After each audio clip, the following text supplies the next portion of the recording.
The reason I'm here is what I said yesterday. Basically, Milos, one of the organizers, asked me to come here and share my ideas and, in a way, our success stories to try and motivate entrepreneurs who are maybe not feeling super confident about starting a business in the Balkans. That's about it. Momir. Good afternoon, everybody. My name is Momir. I'm a founder of itsmyplay.com. It's My Play is going to be a global sports library, which is presented through a platform of social media websites specifically made for the sports industry. I'm here because 2 years ago I left as an assistant basketball coach at the University of Rhode Island. I had only an idea. I has been in the United States in 15 years. I lived there for 15 years. And I came back to Serbia with only an idea. After 2 years working on this product, we just launched our product 5 days ago. And I went through a number of challenges, not only here and in USA, to be able to get this product out and to be able to raise the finance, the first seed finance. And it's just a part of our journey, and I feel I can maybe translate some of our experiences to the audience. Thank you. Igor. Hi, my name is Igor Bugicic, and I'm co-founder and CTO of Sun British Genomics. We are basically a biotech company that develops the, let's see if I have to say 10 seconds speech, we are developing the cloud solution for processing genomic data, which basically means that we are helping biologists, doctors, bioinformaticians to easily process their data in the cloud, because building such infrastructure or obtaining such knowledge is very expensive. So we are basically the middleman between the middleman and actual users. So I'm here because Milos actually asked me to fill in, but since we are actually a team of 30 people and we are solving technically very hard problem, I'm pretty familiar with the scaling, especially in Belgrade, because our complete engineering team is located in Belgrade. Yes, so we are, I forgot to say, we are based in Cambridge and Belgrade. Thank you, and Matej. Hi guys, I just wanted to ask you, who's an entrepreneur? Just raise your hand. Good. I haven't seen this before, so that's why I'm asking. Who's a CXO, so CEO, CTO, CMO, CWO? Okay, do you care about your customers? Just raise your hand if yes. That's nice. And how many times you had problems with your customers? Like, they were responding wrongly, badly? Raise your hand, like, if you had problems with your customers. Good.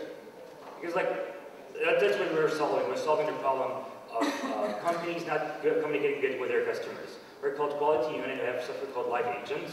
We're originally from Slovakia. Right now we have a branch in California and San Francisco. And we're trying to get the product to more companies to increase your customer satisfaction rates. So let's start with a few questions. I was thinking some questions last night, discussing with some also other participants, and I said, oh, tomorrow I'm moderating, something about scaling and startups in this region.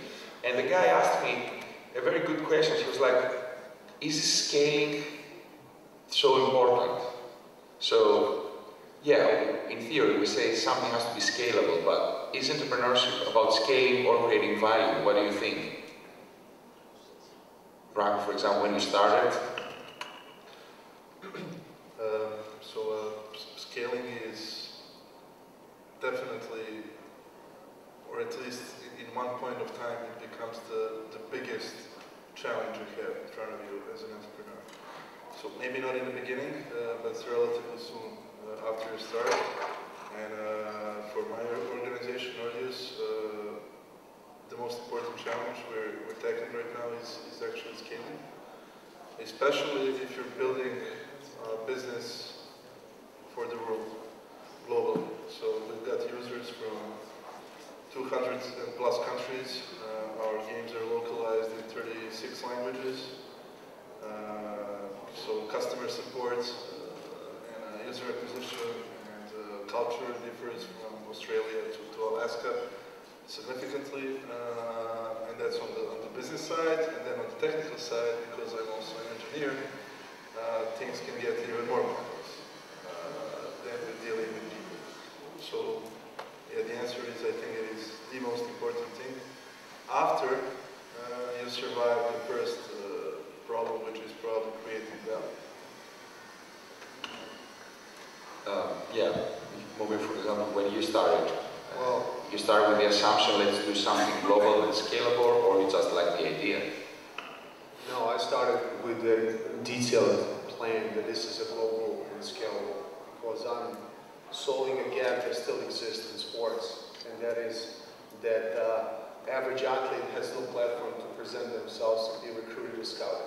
So, based on my experience as a basketball coach, I traveled to 30 countries and find a challenge in a niche, and I'm attacking that. I just want to go back to my experience of scaling. I think when we talk about this country and recruiting, I think the recruiting is an important part of it because comparing to a possible entrepreneurs and starting a startup team in Silicon Valley, and the culture and approach of an average worker there in a startup and approach here in Serbia is quite different. People here in this country are used to first get on the hands and then work. They're not used to work for ideas. That is the culture we have to implement without the young entrepreneurs who work here. To work for an idea, to work for something that is going to produce in 2 years and be successful. So recruiting and getting people to think globally is #1 priority, at least from my experience here in Serbia. Somebody who's going to spend maybe a month and a month working with a very little salary, who's going to sacrifice the hours in order for an idea that this is going to become global. If you find those type of people in Serbia, first of all, or you did your job very well, or you were lucky. But I think that is a crucial element. And people should not rush into hiring, no matter if he's a marketing person or a programmer or a designer. He should get somebody who believes in the idea first, and then everything else. What was your case, Igor, when you started working with your product? Well, I think I was kind of lucky because we have this.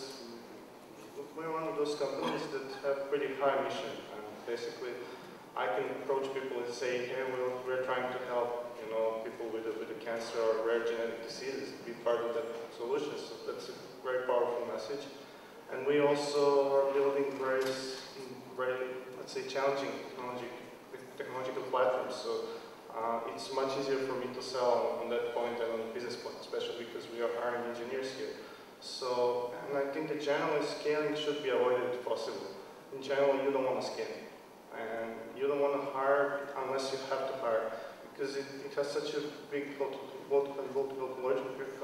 logical impact, and basically it's very hard to find people that will both match the culture, will be able and will be willing to work for longer hours for the lower salaries, and actually that will understand the mission.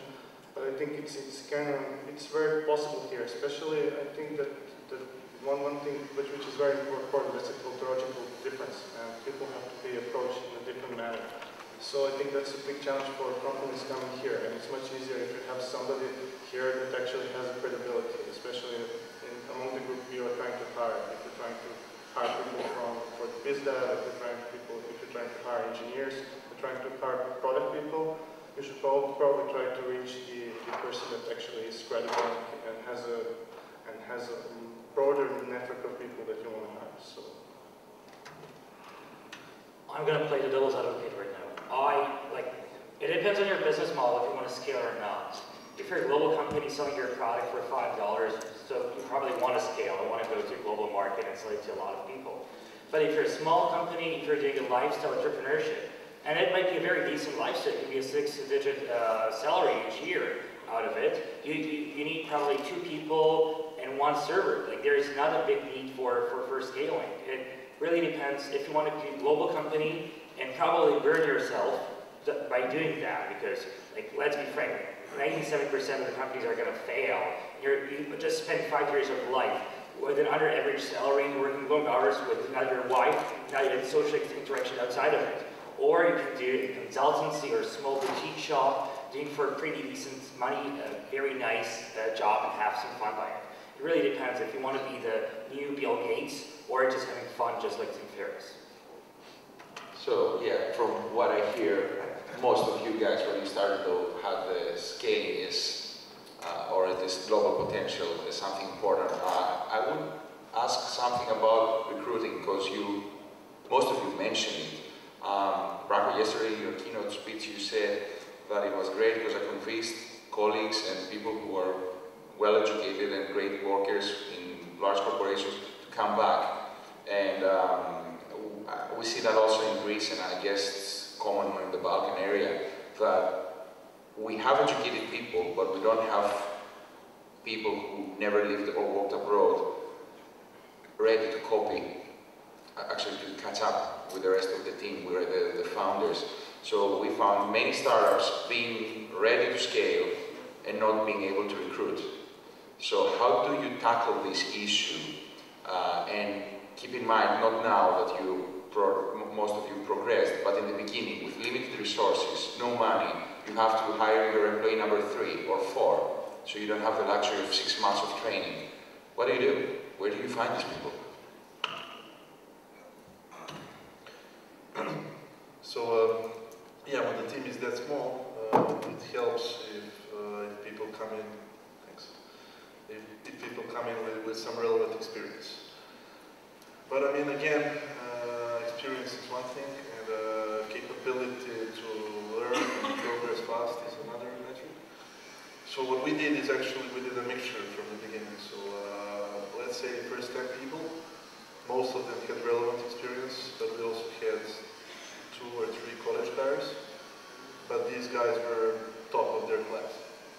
So were the experienced guys as well. So we had basically 10 people that were top of their class with experience or without. The youngsters learned very fast, and we had a very operational team within 3 months. So it depends on the people. But I mean, talking about limited resources, I think that, as most of you guys probably know, it's not only the money that moves people. General population thinks it is because they don't, but they never try to maybe make a step forward or further in their careers, and they see a job as a source of income and not as a challenge where you're actually trying to build something to change the world, to impact the community, to impact your own country or the world or whatever. So in the beginning, when we didn't really have enough monetizing resources to pay high salaries, we used the same pitch I still use today, which is join our datas to change the world, to impact millions, to build products that millions of people are going to love, wake up with, and so on, because it's games. So actually, all the guys that we hire are willing to, well, not to work without a salary, because that's ridiculous, but it's not the most important thing.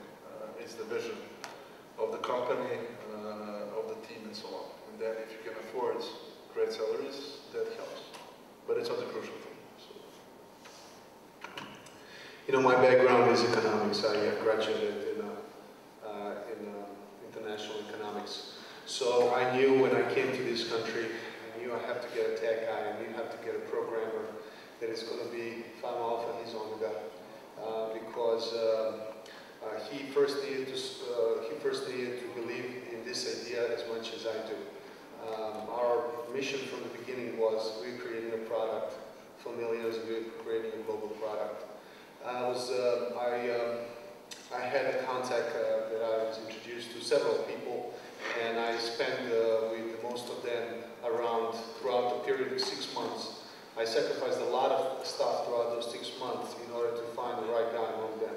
And when I did, and I was simultaneously lucky to have him, he was definitely sold. I felt that from different reasons. And now when I have him, which I present the business side and he presents the tech side, now towards network and hustle. That's what you need to do Serbia, you literally has to go at universities, you really have to go network and meet as many people, you have to cover social networks to really get colleagues. And for in our industry, it is important the person to understand sports. He doesn't have to know every bit of sports, but he has to understand the psychology and he has to be a fan.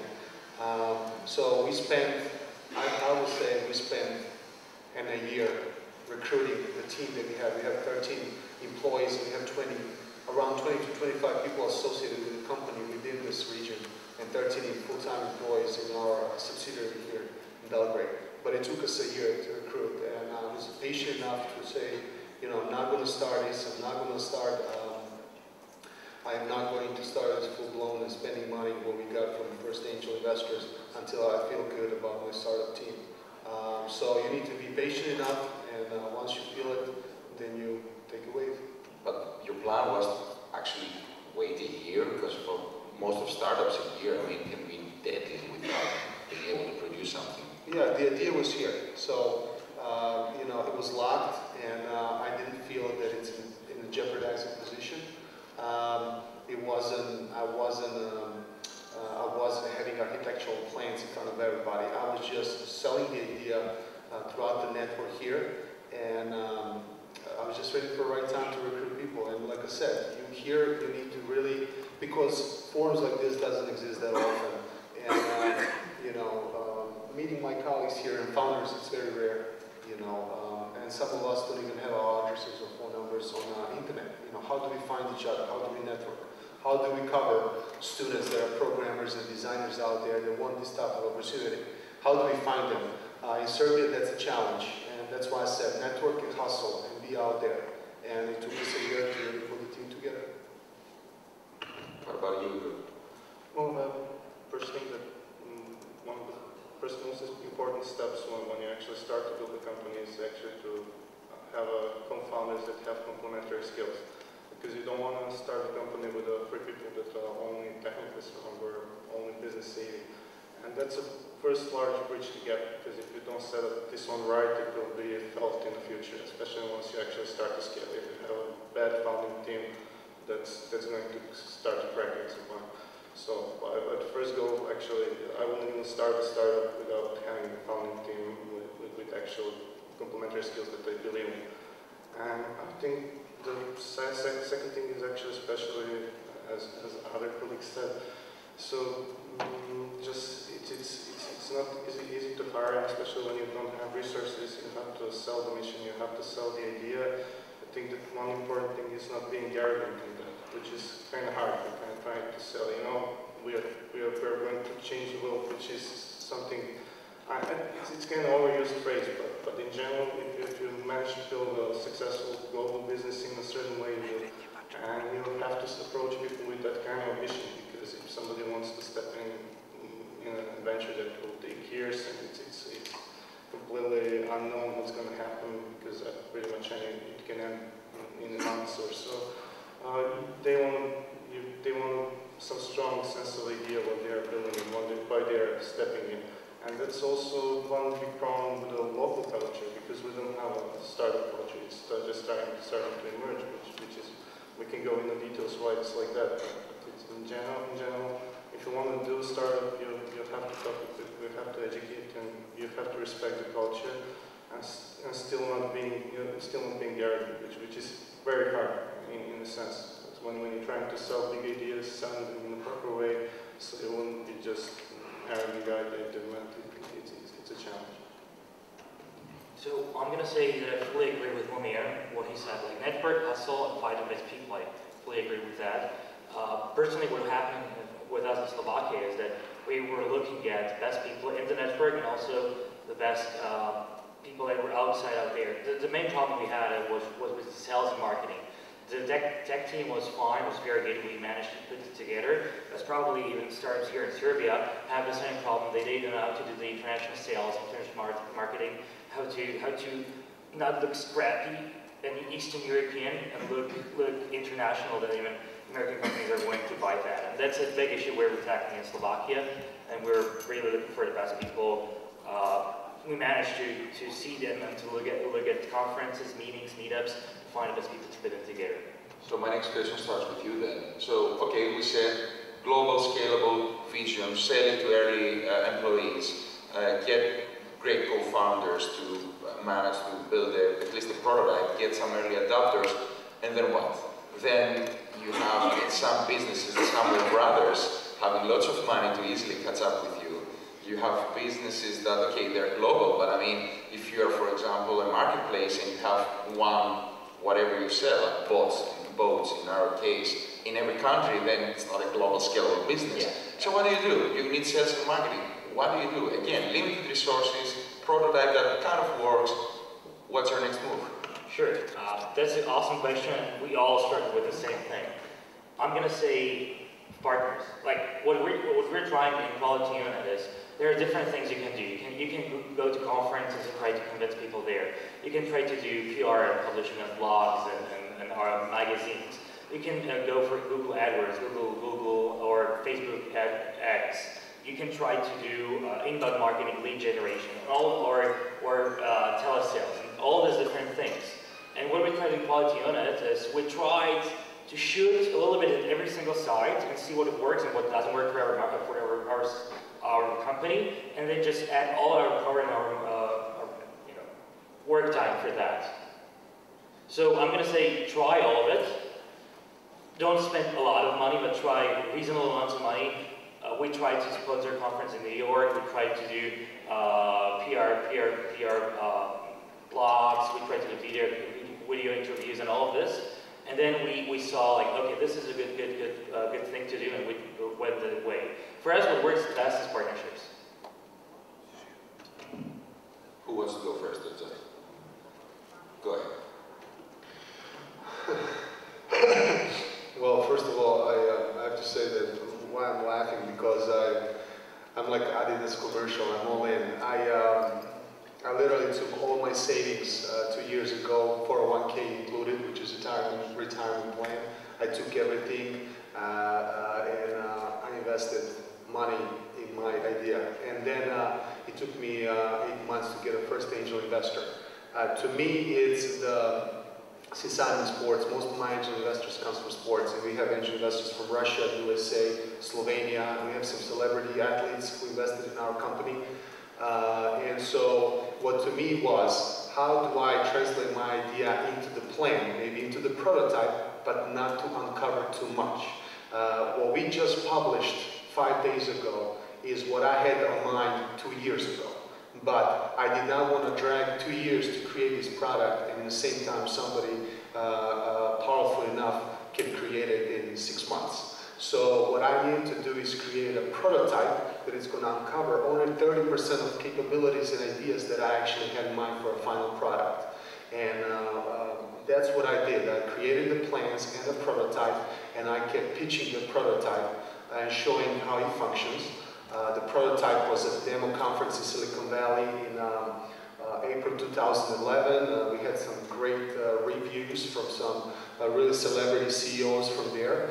And that was only based on my prototype and an idea. So based on the prototype, I was really networking to individuals that I know that have money, and this would be something they can afford it, and they can influence. My pitch was this. I am pitching this to the people that can influence their investment, which then means, what that means, if I'm pitching this to a professional basketball player who is a celebrity, and I'm saying the value of this company is going to be a user number, a registered number of users, and I know that celebrity can influence that number in a certain way through his connections, tweets, and different type of other communication through media, then he's going to say, aha, I'm investing in something that I can actually influence. And that was our pitch. Managed to get a bunch of our investments to their connections. I would show up and basically I would be also awesome, but in general that's not my core strength. I'm a technical founder. They're the business and scientific founders. So in general, we're also in the business. I'm at that spot that basically we need huge investments and we managed to get them. But that's the reason why I said you need a good co-founding team, because if I was on my own in this venture, I basically fail. And so I think mostly depends on the business. Maybe you don't have to scale. It's perfectly fine to build a small business and stick to a small business. Some businesses don't scale because they don't have potential to scale. Some businesses don't scale because the founders don't have idea how to scale them or management team. But generally, if you want to go global, I think the current situation is that it's either if you bootstrap, that's the perfect option for Eastern Europe. If you can't bootstrap, that's probably the best way to go and try to build some business before actually going for any further investment, or actually trying to find a co-founding team and investments outside of this region. Okay, so I think the most important thing about what do you next after you build a product and how do you finance it, whatever, is actually the question for your business model. So, and anybody building any business should think about their business model very carefully and take this as one of the biggest impacts. So what happens after you build a product? Basically today, the situation is better than ever when it comes to scaling your business and reaching your customers. So sales and user acquisition and so on, because the technology advanced so much that with internet and smartphones, with smart people who know how to maximize the resources you put in, using guerrilla marketing, viral channels, social media, whatever, you can actually achieve a lot without spending too much money. And we are a living example on that. So we never raised any money, and we managed to have, I don't know, 20 million users registering so far in top 11.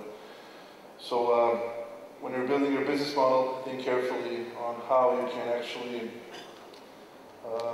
spread to certain markets with spending very limited resources. Another complementary thing to this is actually building a business model that generates revenue. So yesterday in the keynote I said that the investors, the VCs that come to Balkans, they're kind of trying to copy the Silicon Valley way of doing business. And I also think that entrepreneurs who are trying to copy the Silicon Valley way of building a business are going to fail in the Balkans, especially and maybe even in the rest of Europe. Because here we cannot allow businesses, we cannot build businesses like Foursquare, Twitter, and so on. Where the idea of your business is, grow it as much as possible, as aggressively as you can, burn millions or hundreds of millions of dollars in your business, and then when it's really global, huge, well-known, well then you can figure out how to make money on it. That's not going to work here, so you need to start thinking about making money day one. So my company was profitable after 3 weeks when we launched the product, and we never raised any cash. I think we were aware of this, and we saw it as the only option that secures success. And then if you can raise money and you need it, great for faster growth or whatever, but it's not always going to happen. So plan your business very carefully on that. I would like to have a couple of questions now. So yeah, please go ahead.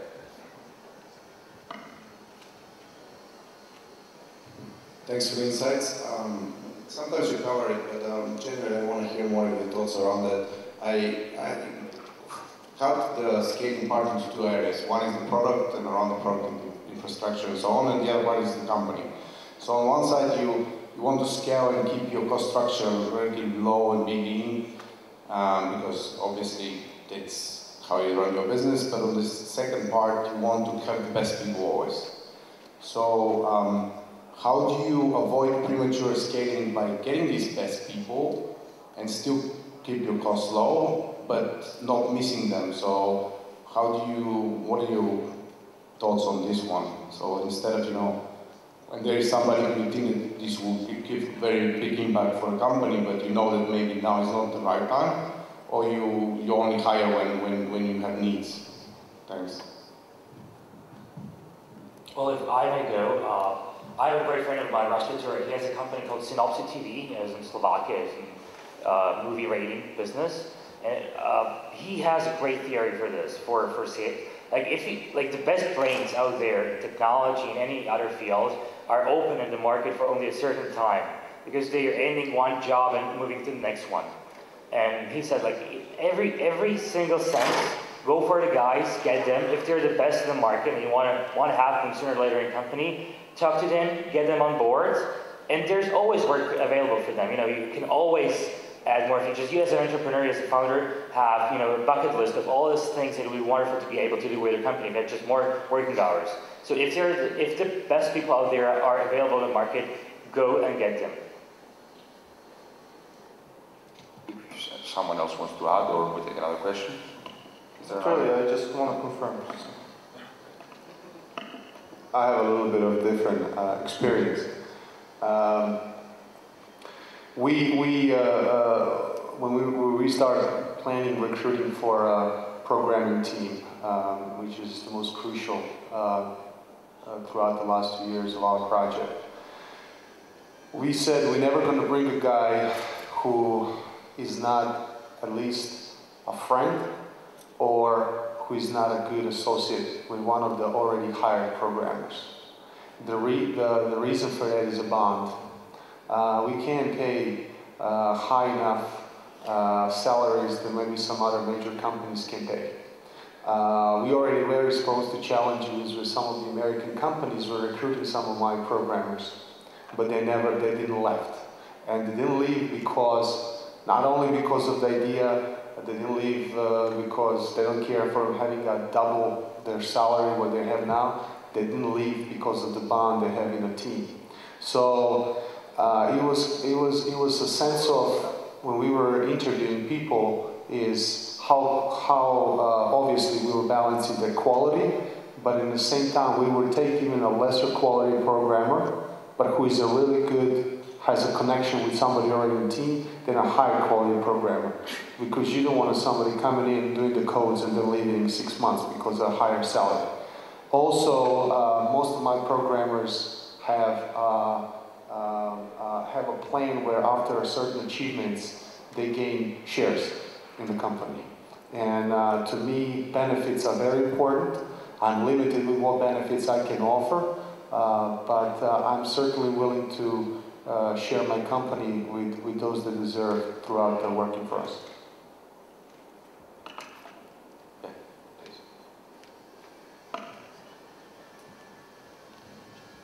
I will have one specific question. How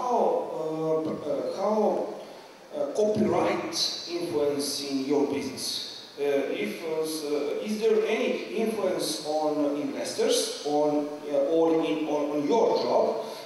In case that maybe somebody from China will copy your code or copy your business in the next several weeks or months, etc., etc. Is that influence on all your decisions?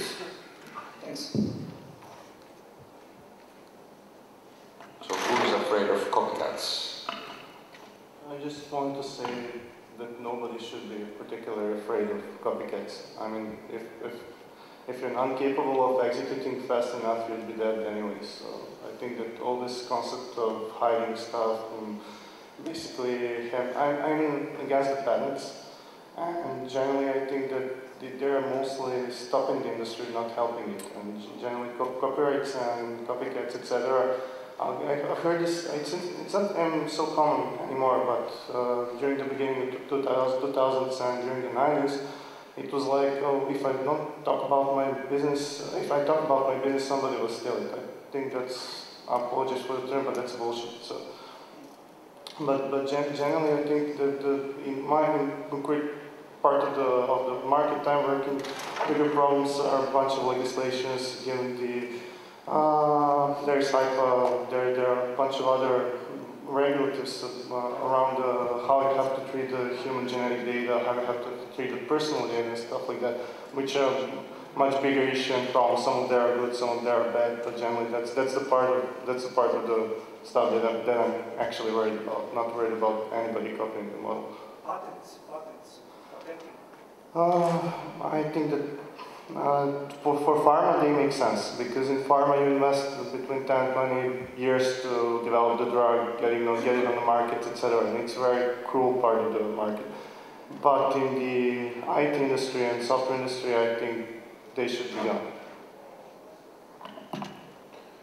So I'll explain this one again with the business model. It really depends on their product and their business model. So I think that Igor and myself are both guys that are building very deep technologies. If you're building a deep technology, that's very hard to copy, if not impossible, in a relatively short time frame. So there can be 1 million Chinese programmers. They're going to need 6 months to build what their data says on the back end. And if it's a reasonable effort for them, fine, let them do it, but I'm not really afraid that's going to happen ever. On the other hand, there are businesses where the product is not deep, and there's other qualities and aspects how you make it happen. And actually over there, time to market and the ability to expand fast and grow is the vital one. And I don't think there's any law or patent or whatever that can really protect you from this problem, at least in our industry. Of course, if it's something more traditional, then it's a different story. But in high tech, it's especially on the software side, it's not really possible.